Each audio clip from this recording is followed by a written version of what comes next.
अब कहीं सीवान में ओम प्रकाश के गोर छूने वाली बात और क्या नाम है कविता जी को प्रणाम करने वाली बात नहीं होगी। अब की सीवान के चाहे वो किसी भी वर्ग के लोग हैं नहीं है, 10 साल ओम प्रकाश जी पैर छूकर प्रणाम करके क्या नाम है लोगों को बुड़बक बना के चुनाव अपराध के नाम पे, जातिवाद के नाम पे, धर्मवाद के नाम पे, मोदी जी के नाम पर जीतने का काम किया। 5 साल कविता जी ने मोदी जी के नाम पर जीतने का काम किया और एक भी विकास नहीं हुआ। सेना साहब सीवान से विजयी होने जा रही हैं और सेना साहब के नेतृत्व में सबको सम्मान, सबको मान, सबका विकास, सबका साथ रहेगा। कटना और टिकट बंटना जातीय समीकरण के वोट से नहीं होता है, वो लॉबी से होता है।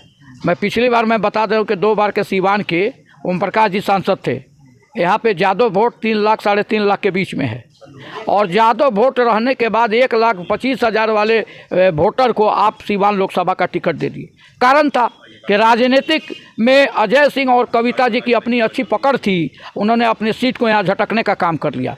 रही बात कि माले की, बहुत से लोग बात कर रहे हैं, माले 70 से और 90 हज़ार में लड़ता है तो भाई अगर वो कहता है कि लोकतंत्र है, सबका अधिकार है, जिसको 5 वोट मिलता है वो भी लड़ने की बात करेगा, जिसको 50 वोट मिलता है वो भी लड़ने। मुसलमानों को कौन सी पार्टी देश में नहीं यूज करती है? बसपा यूजे करती है, सपा यूजे करती है, कांग्रेस यूजे करती है, बसपा तो जानी दुश्मने है। कौन सी क्षेत्रीय दल हिंदुस्तान के 29 स्टेट में जो मुसलमान को, हमें अवध बिहारी चौधरी कोई मुसलमान थे, साहबुद्दीन साहब ने उनको जिताने का काम किया। क्या जीरादेवी में एजाजुल के बाद उन्होंने रमेश सिंह कुशवाहा को गठबंधन में टिकट दिलवाने का काम किया? क्या वो मुसलमान थे? आपके शिव कुमार माझी दलित का बेटा था, क्या वो मुसलमान था? मैरवा में टिकट दिलवाने का काम किया? क्या आपके क्या नाम है दरौली में शिवशंकर यादव को उन्होंने जिताने का काम किया और शिवशंकर यादव के कारण माले का केस अपने सर पर ले लिया? और क्या वो हिना साहब आज वही कद है? हिना साहब भी अभी क्या जायसवाल जी को एमएलसी बना के नहीं बनाने का काम किया? टिकट आया था, लालू जी ने कहा कि आप स्वयं लड़ जाइए या ओसामा जी को लड़ा दीजिए रघुनाथपुर में। क्या रघुनाथपुर में हमने हरिशंकर जी को चुनाव लड़ाने का काम नहीं किया? क्या बड़हरिया में बच्चा पांडे को हेना साहब ने, बच्चा पांडे और सारी शक्ति लग जाती, श्याम बहादुर चुनाव नहीं हारते, हेना साहब और ओसामा साहब रात दिन एक करके बच्चा पांडे को चुनाव जिताने का काम किया। और बिहारी चौधरी को क्या नाम है, और बिहारी चौधरी के जो जातीय समीकरण के लोग थे 85% ओम प्रकाश जी के साथ चले गए और हेना साहब ने घूम कर चुनाव जिताने का काम। एहतसामुल हक मिनी नेताजी अभी हमारे साथ है, जो मौजूदा जो राजनीति बिहार की चल रही है इसको लेकर के इनसे बात करेंगे, इनसे जानने का प्रयास करेंगे। 10 लोग 10 तरह की बात कर रहे हैं, हिना साहब को लेकर के भी बात करेंगे और जो सिवान की जो मौजूदा राजनीति है उसमें भी जो उथल पुथल मचा हुआ है उसको भी लेकर के बात करेंगे। बहुत बहुत स्वागत है सर आपका। आपके भी चैनल का स्वागत है और जो श्रोता आपके चैनल से जुड़े हुए हैं उस श्रोता का भी स्वागत है और कामना करते हैं आपके चैनल पे। चुनावी माहौल धीरे धीरे बन रहा है, वैसे में देख रहे हैं आप भी भगवा कुर्ता पहन करके तैयार बैठ गए हैं। बीजेपी वगैरह ज्वाइन कर लिए क्या, या गोरखपुर जाने का प्लान बना लिया? देखिए, भगवा कोई कलर नहीं है और या यदि कोई भी कलर कोई कलर नहीं है, सब लोग सब कलर पहन सकते हैं। आपको पता होना चाहिए कि इस देश की जो तिरंगे में है ये कलर है, सबसे पहला कलर इस देश के तिरंगे में है। तो मान के चलिए कि मैं इस देश का हूँ, हिंदुस्तानी हूँ, मैं भारतीय हूँ और भारत में जान निछावर करने वाला मैं व्यक्ति हूँ।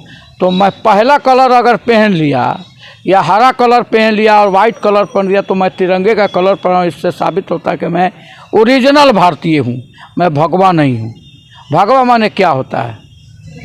अगर मजहब और धर्म की बात करेंगे तो मजहब धर्म में ये जाफरानी रंग है, जिससे कोई भी धर्म, कोई भी जात के या कोई भी मजहब के लोग जो पीड़ित होते हैं, जो तकलीफ़ में होते हैं, उनसे ताबीज़ लिखाने का भी काम किया जाता है। ये जाफरानी रंग है, कोई भगवा रंग नहीं है। और पहला बात मैं बता दूं कि मैं हिंदुस्तानी हूं और हिंदुस्तान के जो तिरंगे में पहला झंडे का जो कलर होता है यही कलर है। मैं हिंदुस्तानी हूं, इसलिए इस कलर को मैं पहना हूँ। एक बिहार की राजनीति को लेकर के चर्चा हो रही है, आरजेडी एक तरफ है, उनके बेटे का एक बयान आया है कि हिना साहब को आकर के मिलना चाहिए लालू यादव से। और बहुत दिनों से आप लोग भी सवाल उठाते रहे हैं कि लालू परिवार का कोई आकर के जो है हिना साहब के परिवार से नहीं मिल रहा है, तो क्या अब हिना साहब जो है जा कर के लालू यादव से मिलेंगे?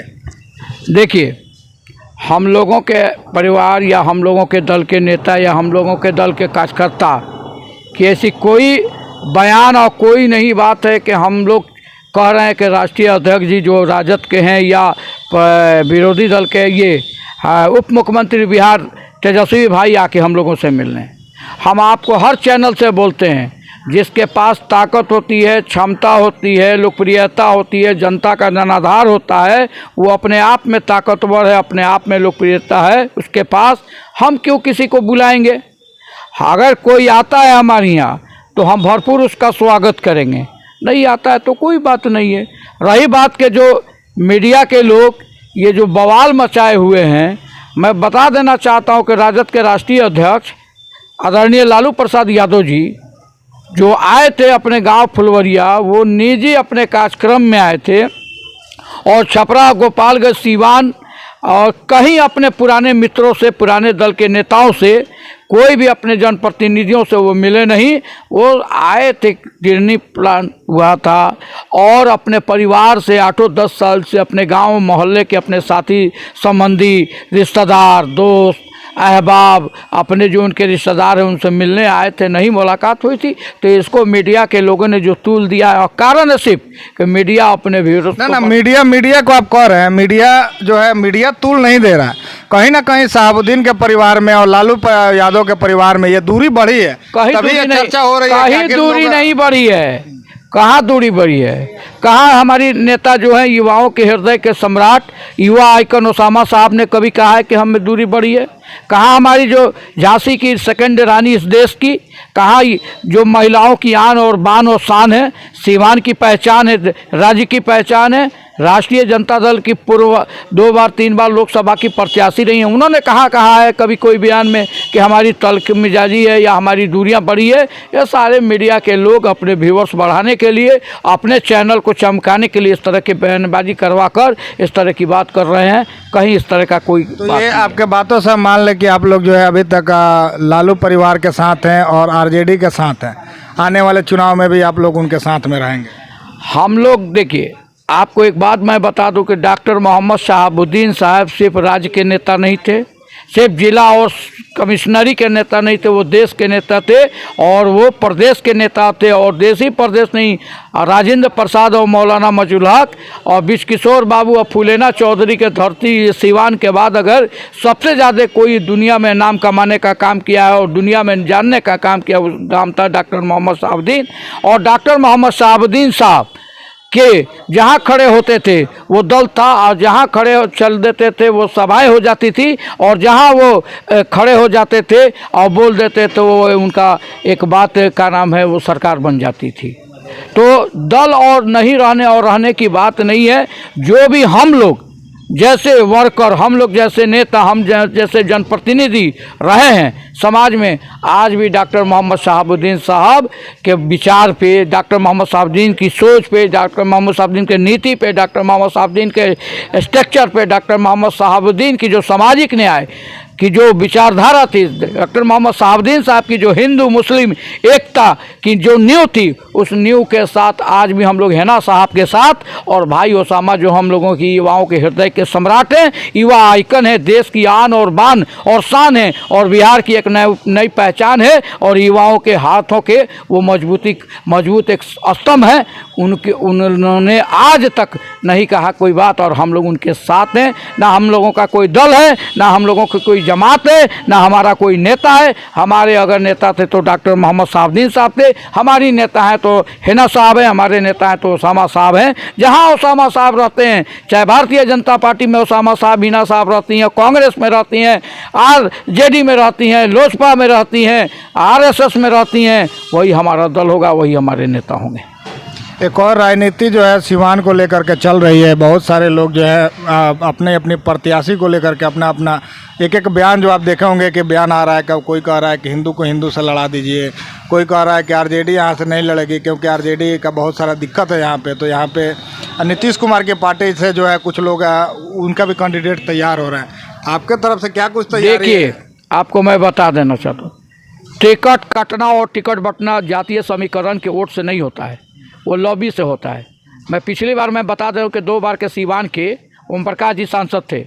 यहाँ पे यादव वोट 3 लाख 3.5 लाख के बीच में है, और यादव वोट रहने के बाद 1,25,000 वाले वोटर को आप सीवान लोकसभा का टिकट दे दिए। कारण था कि राजनीतिक में अजय सिंह और कविता जी की अपनी अच्छी पकड़ थी, उन्होंने अपनी सीट को यहाँ झटकने का काम कर लिया।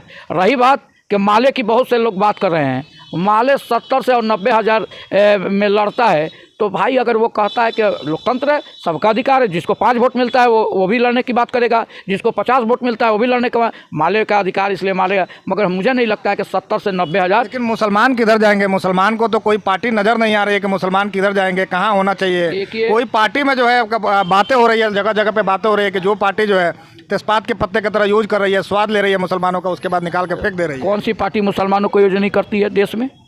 मुसलमानों को कौन सी पार्टी देश में नहीं यूज करती है? बसपा यूजे करती है, सपा यूजे करती है, कांग्रेस यूजे करती है, बसपा तो जानी दुश्मने है। कौन सी क्षेत्रीय दल हिंदुस्तान के 29 स्टेट में जो मुसलमान एक कलम की तरह है? जब भाई मेरे चुनाव आता है उसको दाब दीजिए और लिख लीजिए, और जब चुनाव खत्म हो जाता है दाब दीजिए, अंदर चला जाता है। मुसलमान की ये स्थिति है। आखिर ये स्थिति कब तक रहेगी? कब तक जो है मुसलमान ऐसे पार्टियों के शिकार होते रहेंगे? ये स्थिति सुधरने वाली है। जो हमारे हित की बात करेगा, जो हमारे अधिकार की बात करेगा, जो हमें सम्मान देने की बात करेगा, हम उनके साथ रहेंगे। हम उनके, आप बताइए कि शहाबुद्दीन साहब सीवान में थे, लोग हिंदू मुसलमान की बात कर रहे हैं, जैसे आपने कहा सीवान में हिंदू मुसलमान की बात लोग करते हैं, देश में करते हैं, राज्य में, और सम्मान और मुसलमान की बात करते हैं। शहाबुद्दीन साहब का इतिहास रहा है कि शहाबुद्दीन साहब अपने जीवन में हमेशा हर वर्ग के और हर धर्म के, हर तबके के लोगों को दिया। मैं आपके चैनल को मैं कॉलेज चुनौती देते हुए, जो लोग विरोधी कहते हैं उनको चुनौती देते हैं आपके चैनल के माध्यम से, कि मुझे जवाब तुम दो ना कि क्या सीवान विधानसभा में अवध बिहारी चौधरी कोई मुसलमान थे? शहाबुद्दीन साहब ने उनको जिताने का काम किया।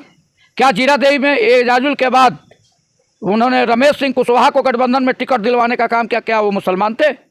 आपके शिव कुमार माझी दलित का बेटा था, क्या वो मुसलमान था? महरवा में टिकट दिलवाने का काम किया। क्या आपके क्या नाम है दरौली में शिवशंकर यादव को उन्होंने जिताने का काम किया, और शिवशंकर यादव के कारण माले का केस अपने सर पर ले लिया, और क्या वो मुसलमान थे? ये तो सब पुरानी बातें हैं, लेकिन नई बातों में आज वो कद शहाबुद्दीन साहब का जो कद था वो समय था, लेकिन आज वही कद है ना साहब, आज वही कद है। हिना साहब भी अभी क्या जायसवाल जी को एमएलसी बना के नहीं बनाने का काम किया? टिकट आया था, लालू जी ने कहा कि आप स्वयं लड़ जाइए या ओसामा जी को लड़ा दीजिए रघुनाथपुर में। क्या रघुनाथपुर में हमने हरिशंकर जी को चुनाव लड़ाने का काम नहीं किया?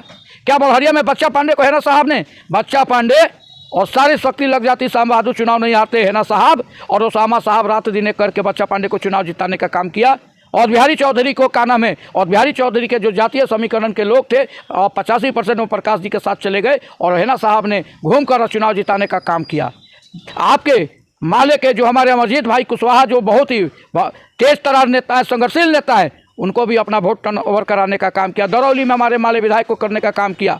रघुनाथपुर में मैंने बताया हसीन जी को। आपके माले विधायक, दुर्भाग्य की बात रही कि हम चुनाव हार गए। आपके क्या नाम है दरौदा में हमने कांग्रेस के उम्मीदवार को, जो हमारे महागठबंधन में थे, उनको चुनाव हमने महाराजगंज जिताने का काम किया। दुर्भाग्य की कोई जातीय राजनीतिक लड़ाई थी जिससे हमारी हनी वर्मा जी ने चुनाव हारने का काम किया। नहीं तो हम सीवान के 8 विधानसभा में 6 विधानसभा में चुनाव जिताने का काम किया। कोई मुसलमान नहीं था, हिंदू था। इसलिए शहाबुद्दीन के परिवार में कोई हिंदू मुसलमान नहीं चलता है, कोई जात पात नहीं चलता है, कोई नीच ऊँच नहीं चलता है। शहाबुद्दीन ने जो लड़ी, जो कड़ी अपने सीवान में बनाने का काम किया है, हिंदू मुस्लिम एकता को मजबूत करने का काम किया है, हिंदू मुस्लिम एकता को एकजुट करने का काम किया है, हिंदू मुस्लिम एकता को जो एकजुट के बाग में पिरोने का काम किया है, वही काम आज भी हेना साहब और ओसामा साहब करते हैं। आपको मैं बता देना चाहता हूँ, क्या हेना होली मिलन समारोह डॉक्टर मोहम्मद शहाबुद्दीन साहब करते थे तो क्या हेना साहब ओसामा साहब नहीं करते हैं? रावण बंद डॉक्टर मोहम्मद शहाबुद्दीन साहब करते थे तो क्या ओसामा साहब हेना साहब नहीं करते हैं? इसलिए सीवान में कोई हिंदू और मुसलमान चलने वाला नहीं है। 10 साल ओम प्रकाश जी पैर छूकर प्रणाम करके क्या नाम है लोगों को बुड़बक बना के चुनाव अपराध के नाम पे, जातिवाद के नाम पे, धर्मवाद के नाम पे, मोदी जी के नाम पर जीतने का काम किया। 5 साल कविता जी ने मोदी जी के नाम पर जीतने का काम किया और एक भी विकास नहीं हुआ सीवान में, और समाज को बांटने का काम किया है। इसलिए सीवान की जनता अब अपना मन बना चुकी है कि अब सीवान में यदि अगर विकास चाहिए और सम्मान चाहिए और मान चाहिए, सभी वर्ग सभी धर्म के लोगों को, सभी वर्ग के लोगों को सम्मान चाहिए, तो एक ही विकल्प है डॉक्टर मोहम्मद शहाबुद्दीन, जो युवाओं के हृदय के सम्राट थे, जो विकास पुरुष थे, जन जन की आवाज़ थे। उनके पत्नी श्रीमती हेना साहब जो देश की 2nd झांसी की रानी है, जो सीवान की एक चर्चित विकास पुरुष की पत्नी है हिना साहब को लोग अब की सांसद में भेजने का मन बना चुके हैं। अब कहीं हिंदू और मुसलमान की बात नहीं होगी, अब कहीं झूठे नरेंद्र मोदी की बात नहीं होगी, अब कहीं सीवान में ओम प्रकाश के गोर छूने वाली बात और क्या नाम है कविता जी को प्रणाम करने वाली बात नहीं होगी। अब की सीवान के चाहे वो किसी भी वर्ग के लोग हैं, वो उन्होंने 15 साल के देख लिया इनका विकास। और डॉक्टर मोहम्मद शहाबुद्दीन साहब का 14 साल संसदीय राजनीति का और 6 साल विधायकी राजनीति का 20 साल का उनका विकास देखा है। इसलिए सीवान की जनता ने अब की मन बनाया है और हिना साहब सीवान से विजयी होने जा रही हैं और हिना साहब के नेतृत्व में सबको सम्मान, सबको मान, सबका विकास, सबका साथ रहेगा। एक और चीज़ जो है अभी राजनीति में चर्चा बन रहा है कि एक देश होना चाहिए और एक देश है तो एक ही देश में जो है एक ही इलेक्शन होना चाहिए, वन नेशन वन इलेक्शन का बात हो रहा है, तो उससे आप कितना सहमत हैं? देखिए, जो देश में चुनाव की प्रक्रिया है हम इसका भी विरोध करते हैं कि भाई मेरे हिंदुस्तान में सरकार शिक्षा की बात करे, शिक्षा कैसे हमारे देश में हमारे राज्य में मजबूती होगा, स्वास्थ्य किस तरह मजबूती होगा, खेल में हमारा देश मजबूती होगा, एटमी में हमारा देश किस तरह, सीमा सुरक्षा बल में हमारा देश मजबूत होगा। ये सही बात है। 5 साल तक लोकसभा, विधानसभा, विधान परिषद, जिला परिषद, पंचायत समिति, नगर परिषद, नगर पंचायत, प्रखंड प्रमुख, अनेक चुनाव 5 साल जनता के सिर पर थोपा जाता है और जनता का ग्रोथ नहीं हो पाता है। आज यही कारण है कि देश की इकोनॉमिक कमज़ोर हुई है। इसलिए हम चाहते हैं कि चुनाव जो हो देश में, लोकसभा का जो ये 3 महीना 4 महीना चुनाव पूरे देश में होता है, एक दिन पूरे देश में चुनाव हुआ, इसके पहले होता भी था। राज्य में जो चुनाव होते हैं जो 1.5 महीना 2 महीना, वो एक दिन चुनाव हो। इससे क्या होगा कि जनता का कष्ट दूर होगा, जनता पे जो कर्ज चढ़ रहा है वो कर्ज दूर होगा और चुनाव को शांतिपूर्ण तरीके से चुनाव कर भी हुआ जाता है। कारण है कि आप सांप्रदायिक बड़ा क्यों है, जातिवाद बड़ा क्यों है? आप चुनाव जो 1.5 महीना 2 महीना दिन करते हैं, नतीजा होता है कि यहाँ चुनाव हो गया, हल्ला कर दिया कि बाप रे बाप सीवान हिंदू मुसलमान हो गया, गोपालगंज का माहौल बिगड़ गया। गोपालगंज में हल्ला हो गया कि बाप रे बाप बैकवर्ड फॉरवर्ड हो गया, वहाँ का माहौल बिगड़ गया। आगे हो जाता है बाप रे बाप भूमिहार और राजपूत में हो गया, वहाँ का माहौल बिगड़ जाता है। कहीं होता है अरे बाप रे पंडित अकाना में कोयरी में हो गया, तो माहौल बिगड़। और एक दिन चुनाव होगा तो सांप्रदायिकता के आग से भी देश और राज्य बचेगा और निष्पक्ष चुनाव होने का काम करेगा। इसलिए चुनाव निष्पक्ष कराने के लिए एक डेट में पूरे राज्य में होना चाहिए। लेकिन महागठबंधन जो इंडिया के कुछ नेता हैं उनसे हमारी बात हुई तो उनका कहना है कि कहीं ना कहीं संविधान के साथ छेड़छाड़ कर रहे हैं कि एक ही माहौल में, जैसे मोदी का जो माहौल बनता है तो उसी माहौल में सारा का सारा जो है केंद्र में भी सरकार बना लेंगे, राज्य में भी सरकार बना लेंगे।